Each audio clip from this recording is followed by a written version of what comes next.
So just reminding everybody, we are recording the session, and we'll wait another minute or two for people to join, and then Eric will kick us off.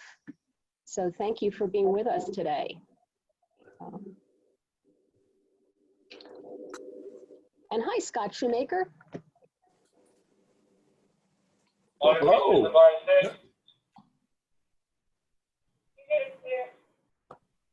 Thank you.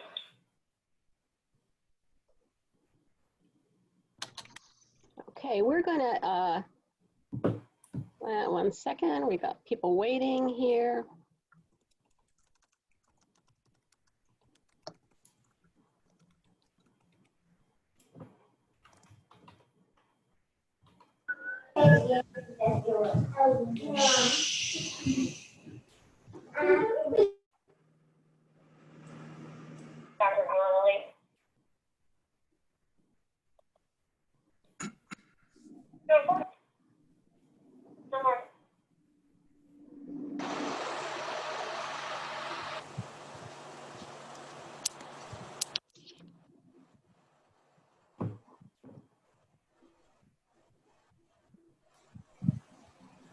Let me know, Kathy, when you think it's a good time. I think we're still getting people. Here comes Martha Fisher. Oh, we'll give them another minute or two. Not a bad visual. So.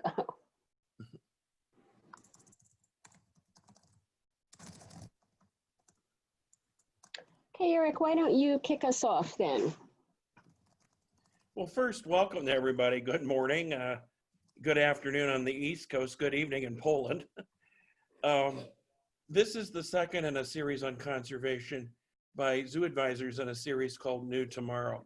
The first one was called Conservation is Not Closed, but we've seen a number of programs have dramatic cuts. And it's understandable when, people are furloughing staffs. And some places we've heard up to 40% of the staff has been put on furlough, but we also know that conservation is one of our core missions. And so one of the points of this from the presenters and then from the open discussion is, how can we keep conservation moving forward in this unprecedented time? Next slide. So Kathy and I will moderate it, but mostly it's your input. So we'll just be the moderators. The panelists are Bert, Castro of the Phoenix Zoo and the Arizona Center for Nature Conservation. We love that branding. Liza Dadone from Cheyenne Mountain Zoo, which has a major program. Nadine Lamberski, who helped me, Nadine, if I get this right, now the director of not only animal health, but conservation and research at San Diego Zoo Global. Bert Vescolani from the Denver Zoo, and Anna Mekarska, who's participated with us before, from Zoo Wroclaw in Wroclaw, Poland. And they'll give us a little bit of a feeling around the world. What we found in the previous seminars, I think sometimes it's easy to think it's all going to pieces in North America or presenting particular challenges, but it's a global phenomenon. So with that, the next slide. So I'm going to jump in and do a little bit of housekeeping here. And I just want you to know that in the interest of gender equity, Eric is also fully capable of doing the housekeeping here. So little housekeeping. Most of you are, I'm sure, familiar with Zoom, the Zoom format by this time.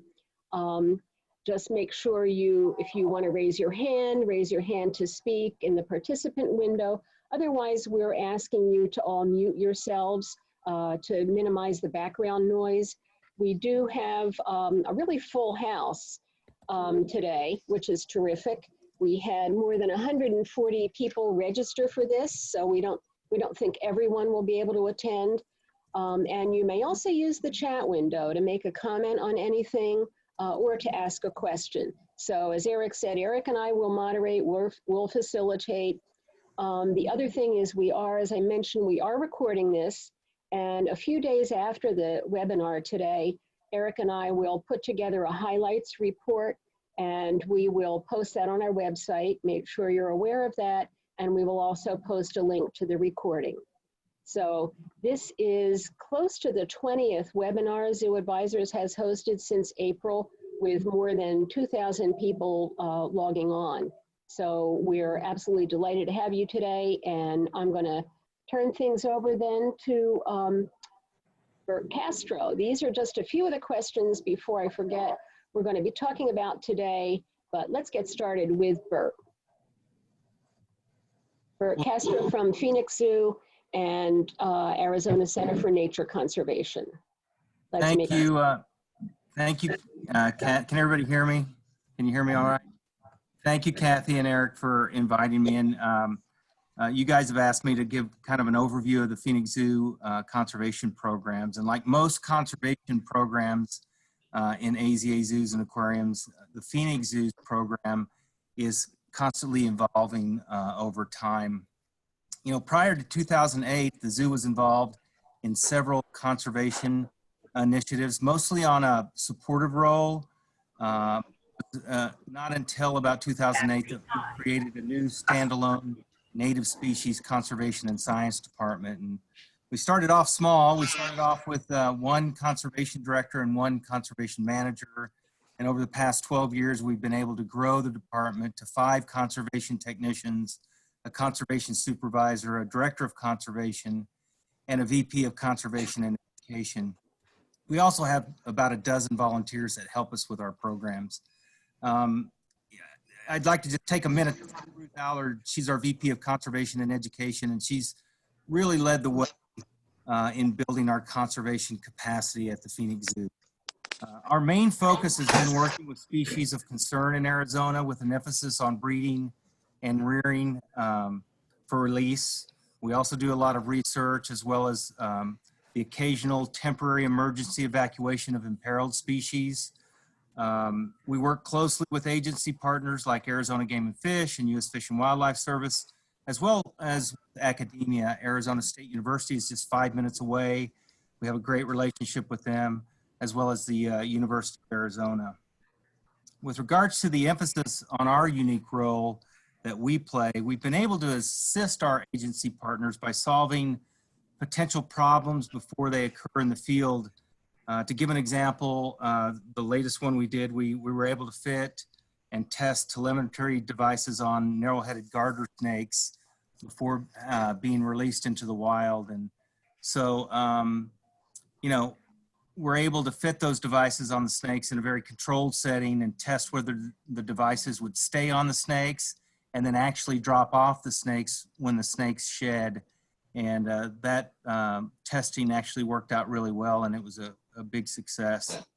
Separate from our native species work, in 2009, we created a global conservation sustaining small grants program, and that supports external conservation projects all over the world, about $5,000 per year for 3 years. We normally budget about $100,000 a year, these types of grants.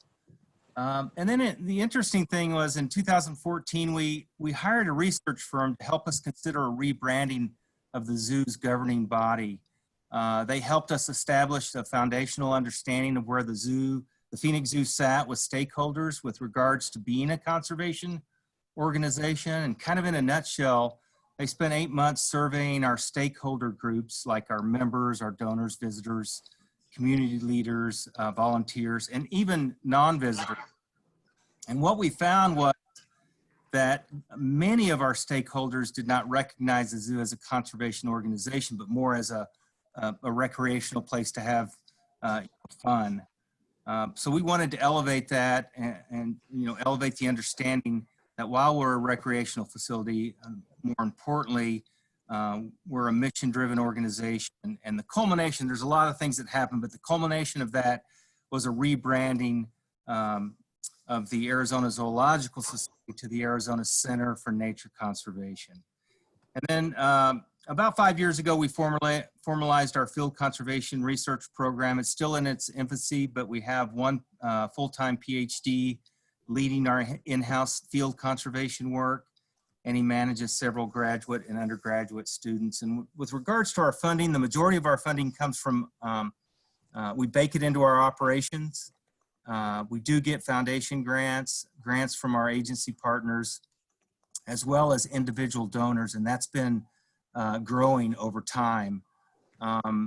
We're also unique in that we have several Indian communities here in the area, and the Gila River Indian community has been extremely generous to us, to the tune of 7-figure numbers with regards to our native species work.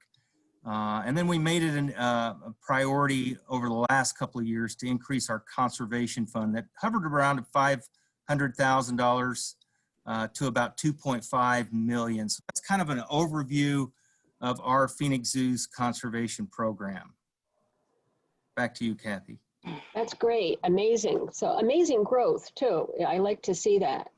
You're going to be hearing from people this afternoon, this morning, from all different places in their programs. I see some people on the screen are really just startups, others are complete veterans in this. So let's turn things back and over to Liza and take it away. Let me know when you want me to advance the slides. Fantastic. Thank you so much. And thank you for having me on this panel. So I am at the Cheyenne Mountain Zoo, and we're really known for probably most our conservation work related to palm oil and sustainable orangutan habitats, as well as giraffes, but we do a number of conservation projects that have been long-term, including black-footed ferrets, Panama frogs, and others. If you can advance the next slide. And really the key to our program is kind of an ongoing long-term vision. Historically, about 4.3% of our zoo's annual budget supported field conservation, and over $500,000 a year of that was specifically raised coin by coin with our Quarters for Conservation program. With each ticket to our zoo, each guest has an additional 75 cents tacked onto that goes straight to our conservation programs, and they get to put tokens or direct donations straight into these kiosks that help us decide how to allocate the funds. But it really is emblematic of how when we all work together, we can really make an incredible change for wildlife, and it really means that ultimately our conservation work is tied to attendance. So when the zoo was hit with COVID and we ultimately had to close in the spring, we ended up closing entirely to the public for about 10 weeks, which was therefore a time of zero revenue. We've been since able to reopen, but with some caps on attendance. And so what we've looked at having is over the summer months, which is really the main time when we have most of our guests, make most of our revenue, we're really only bringing in a fraction of what we normally would. And so we've had to adjust our conservation budget pretty heavily. And so right now we're projecting that we'll only have half of what we normally would available for conservation. Of the things that would be protected, first and foremost would be things like our black-footed ferret and Wyoming toad conservation programs, because those involve active breeding at our facility and they're local. But we're gonna have to see reduced funding for the other programs that we've been supporting historically. And it is troubling. If you can jump to the next slide, please. So another hat that I wear is that I'm a co-leader for the AZA's Giraffe Safe Conservation Initiative. And as you know, that's an effort to bring together multiple AZA organizations strategically around a conservation plan.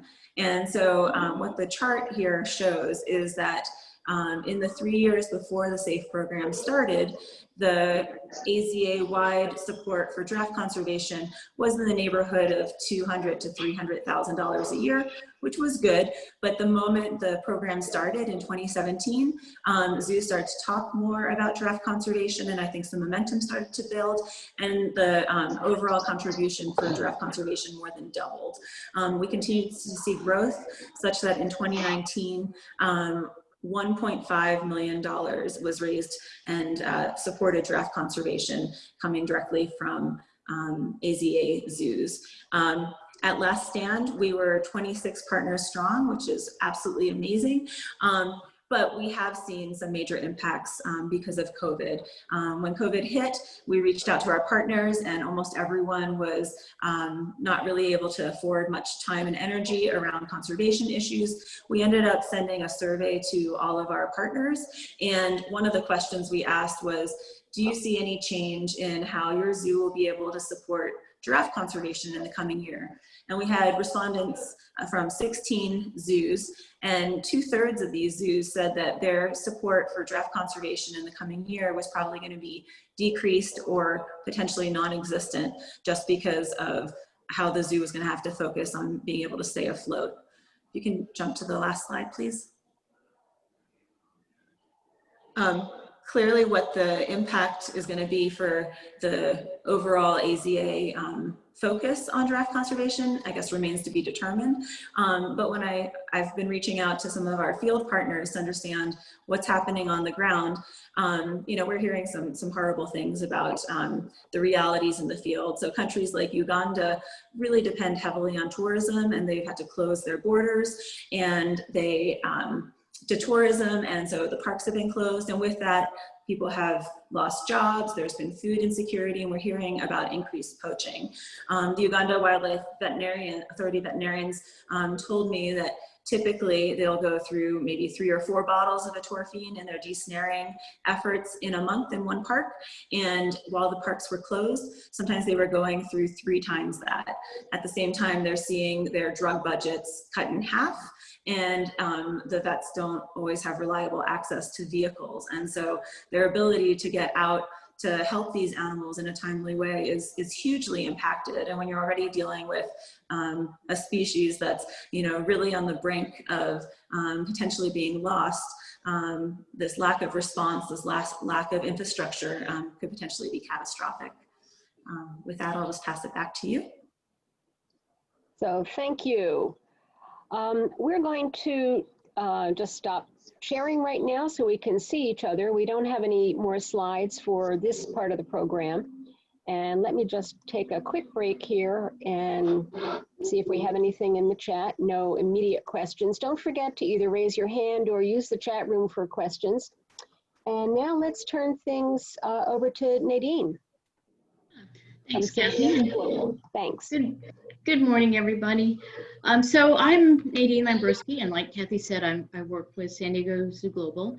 I've worked for the organization for 19 years as a veterinarian, and I've just taken on a new role as Chief Conservation and Wildlife Health Officer. And I'll talk a little bit about that role and where we're headed in the future in a moment. But first, I'd like to recognize Dr. Allison Alberts. She served San Diego Zoo Global for 29 years as our Chief Conservation Officer, and she led the conservation and science teams for 15 years. And it's because of her work and the work of her team that has really put us in the awesome position that we're in today. We have an extremely strong conservation program, but we're also facing a new reality. And I think we all understand that COVID has shown us the imbalance that's happening with our planet, with animals, with the environment, and with people. And so it has created almost an entryway or a possibility for us to change our messaging just a little bit, to focus more on the connectedness and coexistence, and to take more of a One Health approach in some of our conservation work. So again, I just want to say that nothing we do today could be possible without all the foundational work, and not even foundational, but groundbreaking, transformational conservation activities that have gone on with the institution. But what we've just done is merge our conservation science and our wildlife health teams. And that's a huge undertaking. I'll actually start that role on September 1st. We have about 100 people in our animal health teams. We have 160 people in our conservation science teams, and we have an additional, I believe, around 100 contractors who work in the field around the world. So it's quite a huge group of people, and trying to gently pivot that group is going to be my privilege for the next several years.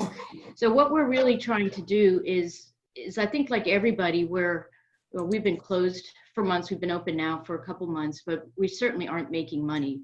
We lose less each day, but our attendance is not what we're comfortable with. But we do see the light at the end of the tunnel. And what it's really forced us to do is understand what our priorities are and how we can have the most impact. And where we've had, over 100 projects in the past, we're now refocusing to 8 conservation hubs around the world. And we're really trying to bring together our teams through these conservation hubs so that we can have more synergy, collaboration, and greater impact.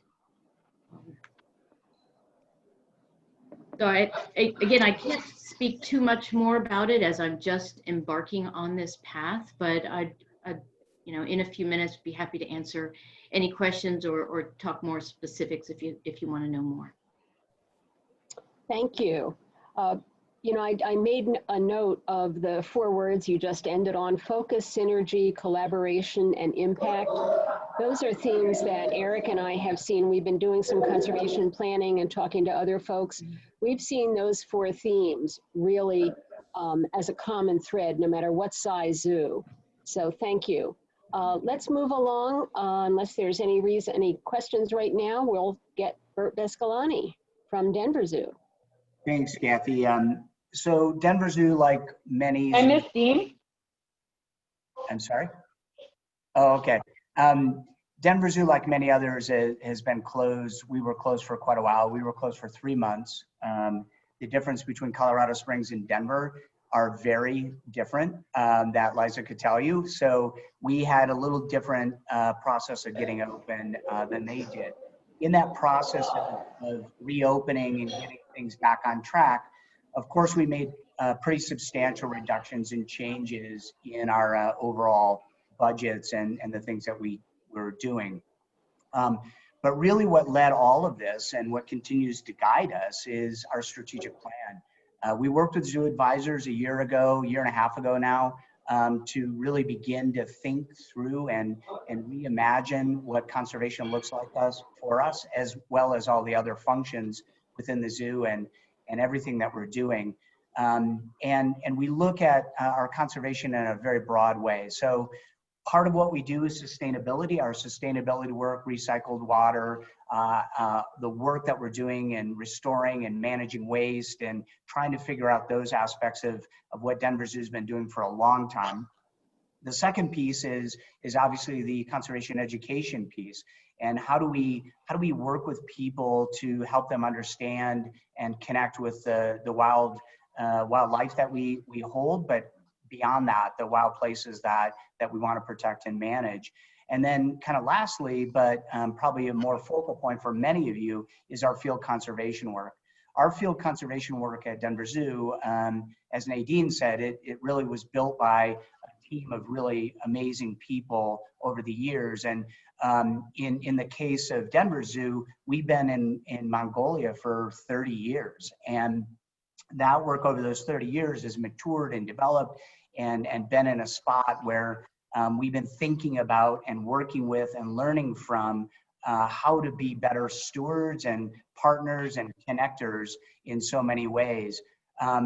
In all of those aspects, and as we think about the comprehensive nature of what field conservation is all about and our connections with field conservation, we've found that the human-animal conflict is a spot that we think that we can play a bigger role, and our emphasis on local habitat and local species is really critical for us. So we're kind of splitting our role a little bit, half international and half local, and starting to really build up our local. We've done a lot of work with boreal toad and pika projects and other things that have been kind of staples here in Colorado, and working with other partners throughout Colorado to make sure that we're doing it.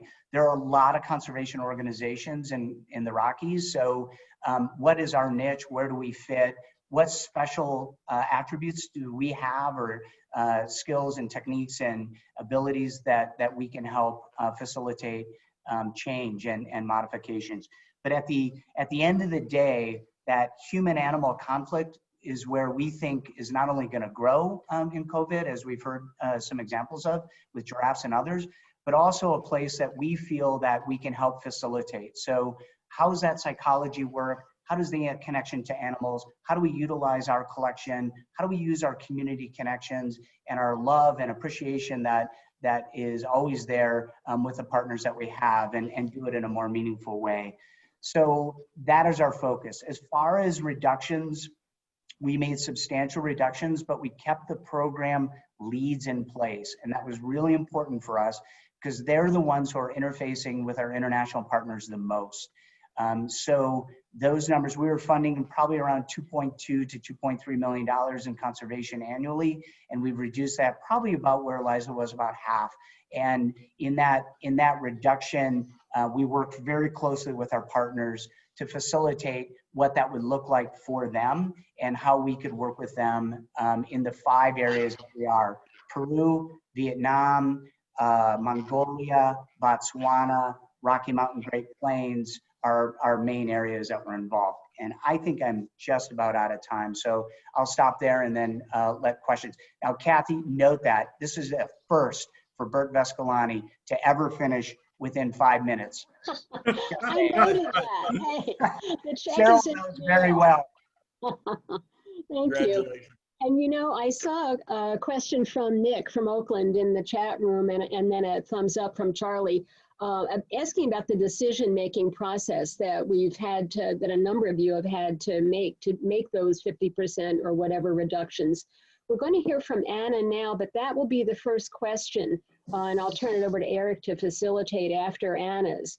But that, to me, is a key factor. How do we get there? How do we make these hard decisions? So Anna, if you'll fill us in on what you're doing over in Poland, and welcome back from vacation. Hello, everybody. Good morning. In the United States, it's already evening here. So I'm working in the Wroclaw Zoo. This is in terms of number of animals and visitors, the biggest zoo in Poland. And all our zoos have been closed for more than 2 months in Poland. And our zoo is especially touched by this fact because we live only from ticket sale in our zoo. So all the animal care, salaries, and also Institute Conservation Fund is related with the visitors numbers. In every European country, we had different governmental help because of the COVID crisis. In Poland, we had only help to save employment. So we have reached a grant from European Union crisis COVID grant to maintain employment. So nobody has lost a job in our zoo. However, our salaries and the number of hours, working hours, has been reduced. So but what we have all our jobs. In terms of conservation, in our zoo, we support and we are involved in more than 30 projects, mainly in Southeast Asia and also in Africa and in Poland too. So a reduction of 50%, we estimate now that our conservation fund will be reduced to 50% in our zoo. Hopefully we have also since 5 years now a foundation, Institute Conservation Foundation in our zoo, and here the situation, financial situation is a little bit better. It will be something like 70% comparing to the last year.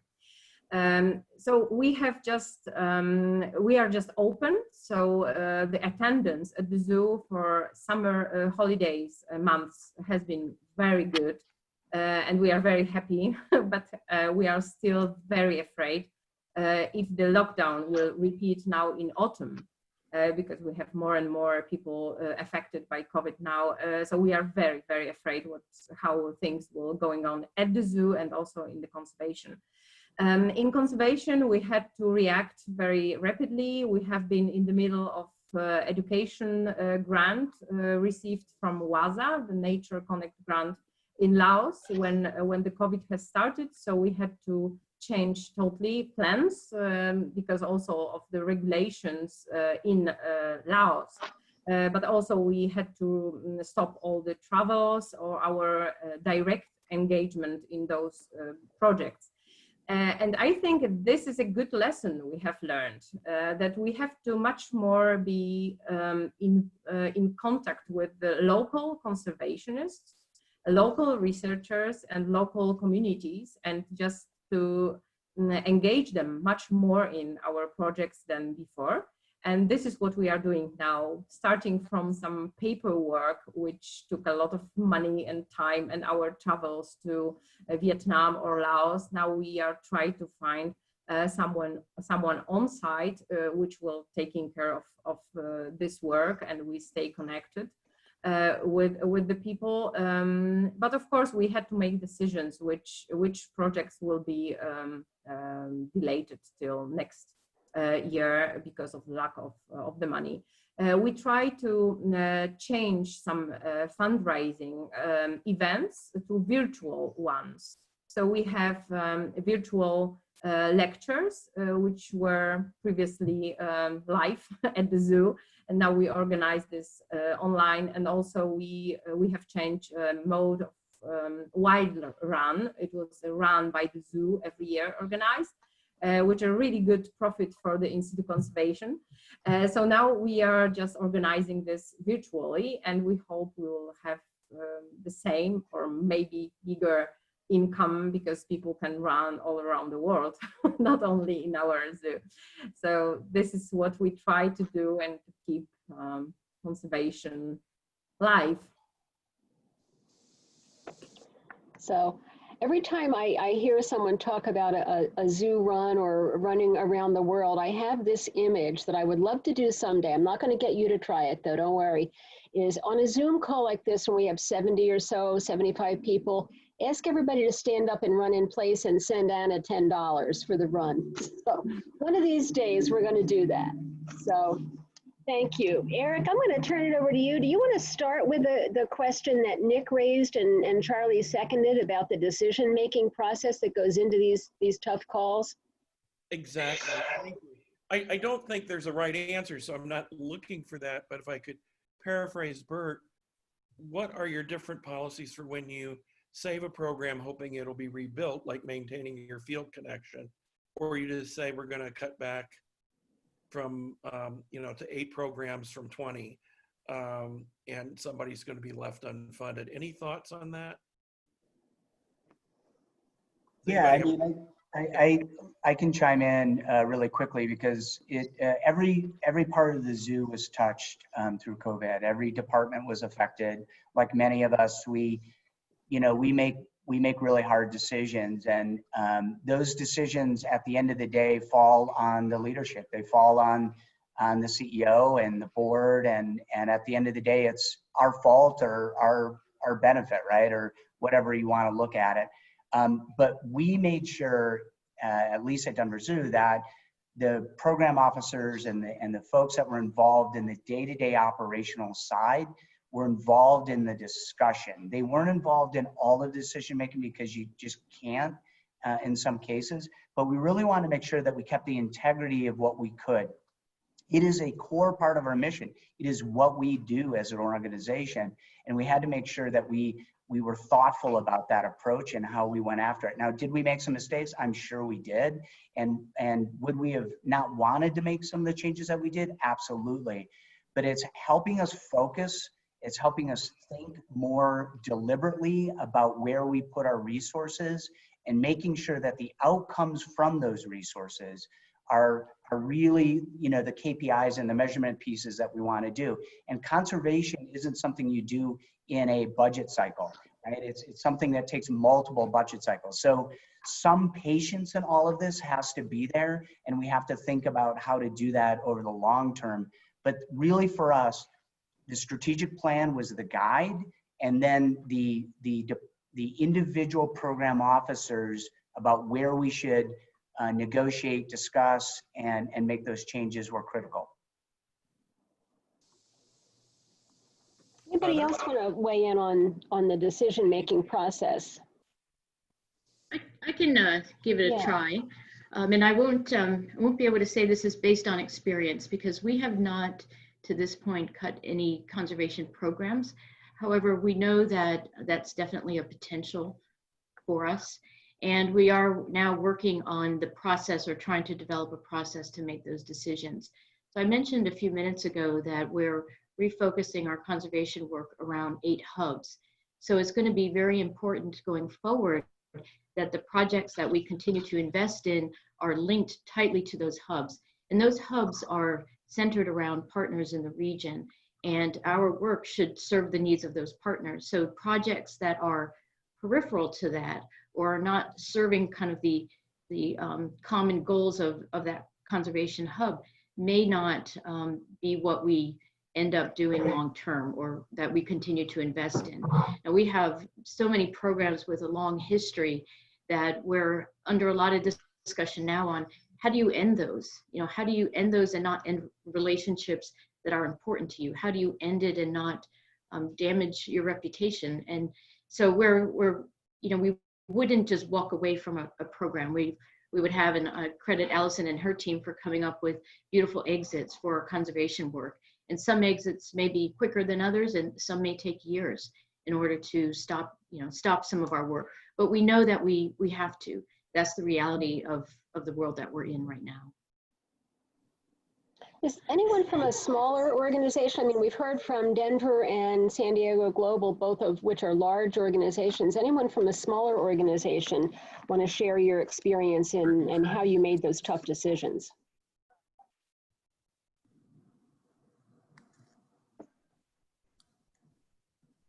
Kathy, could you please repeat that? I missed all that. Yeah, no, interested in hearing from some smaller organizations that might have had to cut programs and what your thinking was, because sometimes the smaller you are, the more those cuts hurt, even though they hurt a large organization.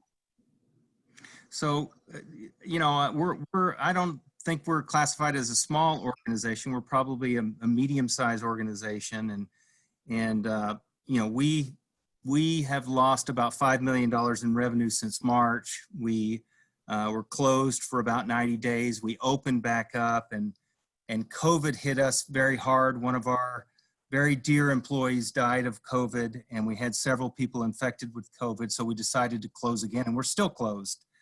And so, you know, some of the decisions are really based on resource limitations and the coronavirus exposure risks. So when we look at our field research, we know that we want to keep people distanced, and we can't have people together in a vehicle. So we've had to, you know, drastically reduce our field conservation work. What we've done is pivoted and adjusted. We've used this opportunity to catch up on deferred paperwork, manuscripts, camera trapping, sorting, and, you know, research papers. So we've kept our conservation team as essential personnel, and I hate that word because I think everybody in your organization is essential. But when you're in a situation like this and you're having to make excruciating decisions on how you keep your institution floating, we've decided to be very mission driven and to keep our conservation staff moving forward as much as possible. So we've had to make some adjustments, and it's just been a tough go for, I'm sure, all of us. Thanks, I know, Bert. Renee, on one of the previous webinars, you talked about how the cuts worked at Houston. Could you share that with us briefly? Sure.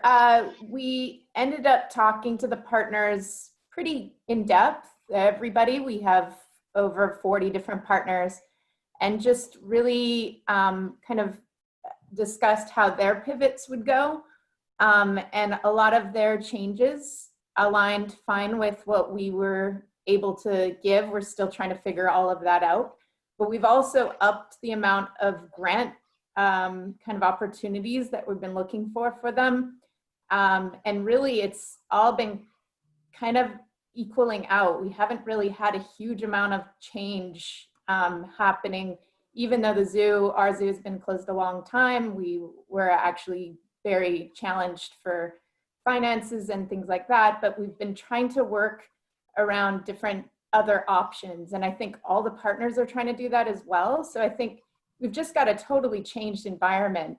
And I think we need to think new and reframe our thinking about how we'll support and also help coach the partners to be free to pivot, because we're pivoting with our own institutions. We're stopping some of our education programs. We're doing things that would change, and that's okay because we've got a changed environment.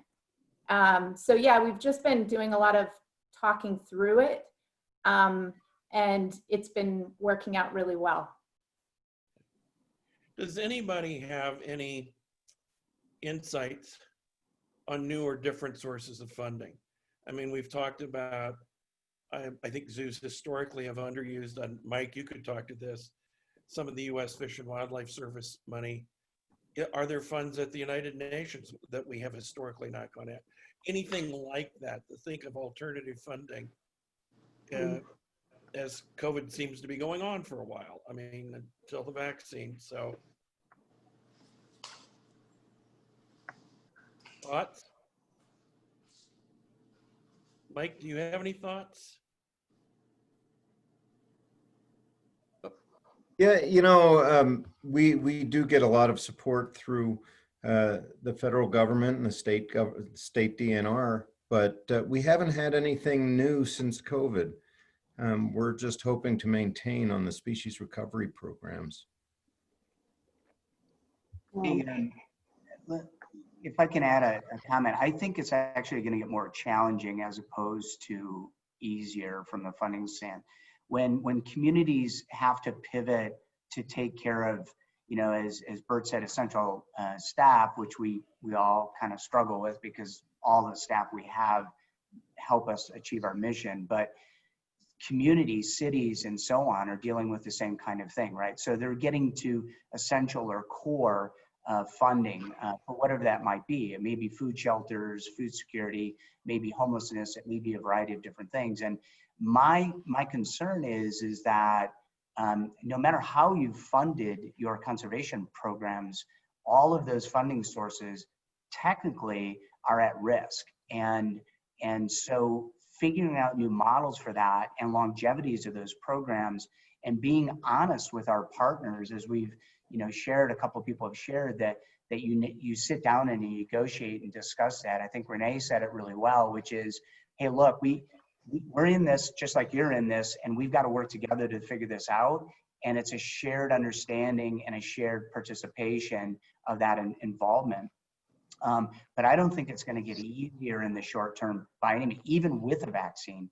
I don't think we're seeing a quick recovery and back to normal in our funding for conservation. Thanks, Bert. There are a couple of really interesting questions in the chat room right now. Eric, I don't know if we want to, speaking of pivoting, pivot to a couple of those. I'm looking at one from Bob Mertz about lessons learned. What have we learned here that's going to help us in the future?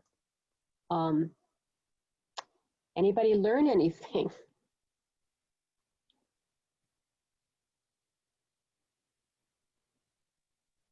I can start, Kathy, because I think obviously we've all learned a ton. I think that early on in COVID-19, empathy was critical, and really focusing on the needs of people, and not just the people in our organization, but our conservation partners and the communities where we work around the world. And then, now I don't want to say we're anywhere near the end of this, but there's a more emphasis on resiliency and hope. And so some lessons that I think I've learned personally, and our institution is learning, is that we have to be very clear on what our priorities are. And we need to really stick to that, and not think we can do everything, because we can't overcommit our resources, because it's similar to the hurricanes and the fires. I'm not sure this is our last pandemic together, and that's horrible to say, but we would be foolish not to be prepared for the next one. And so really honing in, focusing on that impact, and then realizing none of us can do this alone. So the more that we can synergize together, figure out what piece, what role everybody has, then, that may help us in the future. But I know that's very challenging to actually pull off. Now, one of the things that struck me in an earlier webinar we did, we highlighted leadership in the new tomorrow, and one of the people we highlighted, she wasn't a speaker unfortunately, was Jacinda Ardern from New Zealand, and she spoke about how, in an article, about how we needed to be authentic. And I just saw, I think it was Nick who just asked another chat question. We needed to be authentic, and we needed to be honest, and we needed to be transparent. And to me, that means telling people when you can't tell them something as well, and letting them know the thought process behind that. So I think we're learning. You started, Nadine, with empathy, which has also been a common thread through that. I think, if I could step in, and it's one of our earlier ones, I think it was Lisa Kelly from St. Louis that talked about this may reinforce the importance of capacity building, so that when we from the Northern Hemisphere disappear in a catastrophic way that none of us anticipated, we've left somebody behind in those countries that's capable of running the programs. Another good chat room question was, how is your conservation staff dealing with these budget cuts? I mean, keepers, everybody in zoos is passionate. I would argue overly passionate, but clearly in conservation are in love with their projects for good reason. Any thoughts? I can jump in because the whole department reports to me now, and because we changed the structure and eliminated some leadership positions, and as I said earlier, kind of kept the program folks in place. And so I'm meeting with them on a pretty regular basis. And matter of fact, we just had a chat earlier today and yesterday. And I got to tell you, they are rallying. They are getting creative. They're getting thoughtful. They're looking for new ways to take approaches. They're figuring out how to be more nimble. I would say zoos and aquariums, for the most part, maybe aquariums have been a little bit better at this, have been a little bit quicker to respond to things. Zoos and nonprofits in general are a little bit slow in their response to just about everything. And so it just, there's kind of a speed that's been pretty consistent throughout our organizations over time. And everyone has had to ratchet that up and be quicker, and maybe not have all the information that they need to make the decisions, but enough information so that we can move forward and not be on our heels, if you will. And so I'm super impressed with them. And these were friends that they lost, and in some cases even spouses that we had to let go. And that is brutal, right? That's so hard. And so for them to kind of take that world and move it and say, hey, look, the work is really important. We need to continue it.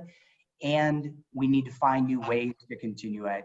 I've been super impressed. And it takes some time. Like, it doesn't happen overnight. There's some growth that needs to take through that. I see, Eric, we have two hands raised. First was Jeff Vanek from Hogle Zoo, and then Kathy Yoon from Oregon. So why don't we turn to Jeff and then Kathy Yoon, and then we'll get back if we have time for other questions. Jeff. Yeah, thanks. I was going to remain black screen and off, and then the conversation, I felt, oh gosh, now I've got to jump in. One thing that I think is really important is to remember, and what we're finding out now here at Hogle Zoo, we were probably one of the first zoos to open a little sooner than some of the others, just because our health department and the state requirements that we could meet. But one of the things that are now facing and having to realize is that it's not just about us. It's not just about our partners around the world, but it's about our community, where the zoo sits, the community that we sit within, and that is a part of that we rely on for our guests to come and visit, to bring the money so that we can have the money to do the conservation work. And so we're realizing that it's not just about our pain and the challenges that we've been facing as a zoo, but we have to look at the community as well and continue to remember that they are the ones who support us. And so how do we support them? How do we look at home here and we address their needs in the way that we can as a zoo? Because ultimately we rely on them for anything else that we want to do. We really do try to think in terms of whatever conservation work we do is really the conservation work of our community. We want to be the facilitator of that. And so if we're not addressing their needs, then we can't fulfill that role. Thanks, Jeff. Important to remember. Let's go to Kathy Yoon. Thank you, Jeff. Hi, okay, I'm on my headphones for the first time, so I hope you can hear me.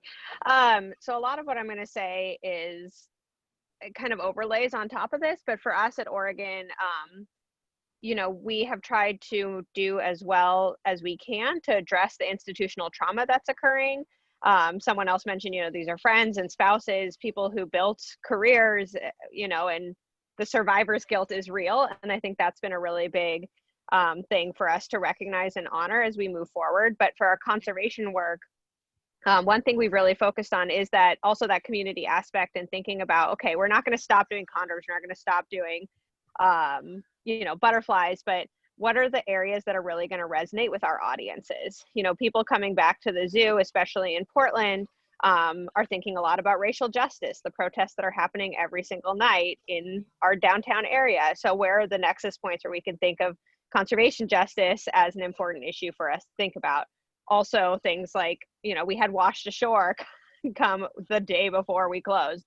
And so peeling back and saying, what do plastics mean now in this COVID era? And so just trying to think about doing less with less, and focusing on being generalists instead of specialists and honing in on what the community wants to hear about and what they're particularly receptive to as far as messages, and using that to kind of guide where we go next. Thanks, Kathy. And I see we have another hand raised, and Grayson, you had a comment in the question in the chat room earlier. Would you address that? And then if you have an additional question, go for it. Yes, can everyone hear me? Or am I still muted? We're Okay. good. So first, I feel like this point I've got to give out a shout out to Renee and to Peter Rieger at Houston, because they really revolutionized this approach. But I don't really see I think we're talking a lot about conservation investment as purely financial. Well, I feel like there's a lot of human capital. Like, how can we support our partners even if we can't afford to give them as much as we usually do? Like, what if we help them create websites? What if we help them create education engagement materials? What if we help advise them on their business plan? You know, I don't see these relationships as clearly as just, oh, we give you the money and go run with it. I see this as a back and forth. We help them, they help us. Because, you know, being invested in these conservation organizations, having a relationship with them, gives credibility to our organization.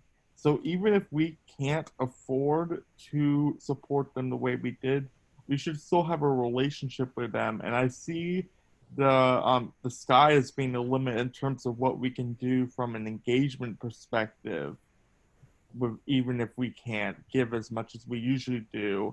And the other point I was going to make is I was talking with a friend from another zoo, and they noticed the same thing that I did, is that due to safety, we are doing some things from a sustainability perspective at our zoos that I don't think that we usually would meet our standards in terms of, like, using plastics and all that. And I know that that there's very good reason why we're doing those, but we have to question, is this being hypocritical of who we are if we're doing these things? Because I'm thinking about not just what is important today or what's important tomorrow, but we need to think about where we want to be 5, 10, 15, 25 years from now. And we're really the face of conservation in our communities in terms of what's appropriate. So you've got to really, I just want to ask what everyone else thinks about that issue. Are there comments on Grayson's observation?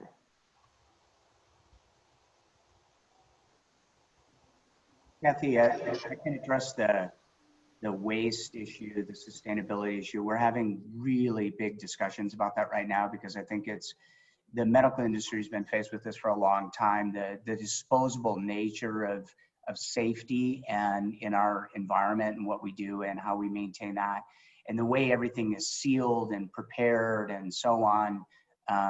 It's a really difficult task to take on, but you're right. I mean, I think we have to think about it. Right now, the community is not concerned about it, but that will pivot at some point in time, and people will start to say, now, wait a minute, like, I thought you were committed to this, and now you're doing this, and so on. So I think that's really important. I think you're totally right, Grayson, and always make great points and thoughtful questions around this is, how do we think holistically about our conservation work? And Graham, who led our program for many years here, really had a holistic approach to his thought process and saying, hey, look, we have to provide education. We have to provide science and real science, applied science work. We have to connect with the communities in those areas, and we have to think about it in a comprehensive nature. And that approach, that holistic approach, many of those things can be continued. Not all of them, but many of them can. What can we do to help them be more successful in their environments and or learn with us? Because we don't always know all the answers, but we may be able to learn together, and we actually may be able to grow as much as they're growing from that collaboration and partnership. So I think it's a really good point, and for sure we're in that process of doing that right now. For sure in Peru, that's probably the place that we're doing the most of that. Well, and I think there's one small piece of the puzzle before we wrap up. It needs to be the bigger picture, and I agree with you, Bert and Grayson. But years ago, the Zoo and Wild Animal Medicine book had a whole chapter on the new hospital at Point Defiance Zoo and Aquarium, where they tried to use as much reusable and talked about what it meant to be green and medical, which is a huge problem, as you both have identified right now with COVID. But I think with that, Kathy, we're running out of time here? Yeah, I'd like to just address one other comment in the chat room, and then I'll let you bring us home, and I'll put the screen share back on. Andrew Fisher, a partner from SSA, mentions using technology and how we're getting better at this. Did you want to speak briefly to that, Andrew, and what your ideas were, please? Sure. Well, I mean, I think much like what Grayson brought up was the collaboration opportunity. I mean, ultimately, so many institutions across the country expanded their reach with their websites, trying to get past being closed. And I think the opportunity to work with NGOs as well as other organizations, I think is an opportunity that we should consider. And certainly technology has made the world so much smaller. We were actually able to do a relatively small webinar about 2 weeks ago, bringing some NGOs and some other institutions as well as the commerce model together to talk about this. And I think that there's an opportunity that every institution should engage with their operator on, and if they're not already doing e-commerce, or if they're not already engaged with their partner in some fashion, I think they should talk about it and how NGOs can have a role in that. So I think collaboration is critical right now, as we've all said, and it doesn't necessarily have to just be financial. I think there can be resources. And Grayson, you had some great thoughts on it. Love to talk to you more about it. We're going to turn it over to Eric again here, just a second, to bring us home. But in the meantime, I want to ask you if you would use the chat function once again. And we've talked about doing another, possibly doing another webinar on the future of conservation, very much focused on where are we going to get these resources, what do we look like in a year. And we also have a number of really good questions and comments in the chat room. Would you please let us know if you have the bandwidth, the interest in another session in a month or so? You won't hurt our feelings if you say, no, I'm done. So Eric, over to you. Well, we've heard a lot today about this. Does certainly connect us to One Health. And then I saw this quote in National Geographic. I didn't see an author ascribed to it, but I love it when it says, when we share the planet with other living things, we survive together. And whether it's the plastics or the species or all the things we've talked about, I think that's an appropriate point to try to carry out. And I would second what Kathy said. If there's interest, we would love to carry on forward with your ideas of how to increase funding, how to increase support. And when I say funding, maybe, as Grayson said, and others, in other ways, not just cash. But we love these seminars because we think a lot of us, I know I do, you feel alone in this crisis, and we wish that you stay well. And if you have any further thoughts or questions, contact myself or Kathy at Zoo Advisors, because we'd like to incorporate them in the next conservation webinar. And then one more slide. So next Thursday is the next webinar and what we call the new tomorrow. And it's what have we learned in the last 6 months, what comes next. So we're trying to make these webinars conservation, animal care, financial, because as it was very clear today, when the finances aren't there and you're laying people off, everything else suffers too. So if you have any questions, don't hesitate to contact us or join us. Thank you again. Thanks for taking an hour out of your busy day. Thank you all so much. It was great to see you. This is about, we're closing on 20 webinars since April, 2,000 people. Come back. Be well. Thank you Thanks a all. lot. Bye-bye. Thanks, Kathy. Well done. Take care. You guys. Thanks, guys. Thank you.